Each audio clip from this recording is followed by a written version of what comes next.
Whether you are on Android or iPhone or even on your laptop or PC, I'll tell you how you can get free Spotify Premium in less than 2 minutes.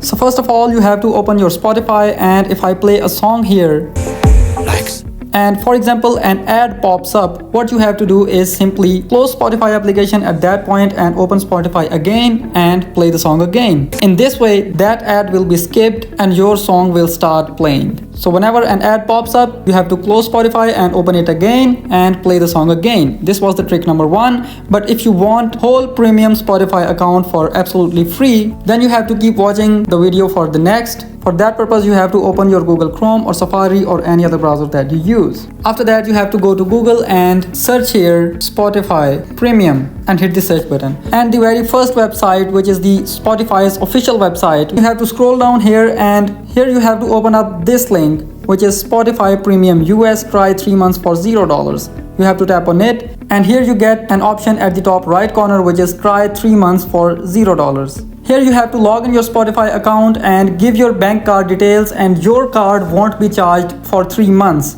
It means for 3 months, Spotify costs absolutely ₹0 for Spotify Premium. And when this trial ends, you can cancel the subscription and buy the trial again. So this is the trick here. No need of any third-party applications or mods. Just give your card details, get the free trial for 3 months, and cancel the subscription before these 3 months end and purchase another trial. So these were 2 tricks. First one was to skip the ad by closing the Spotify application, and the second one was to get the free trial. So that's how you get Spotify Premium for free. Thank you so much.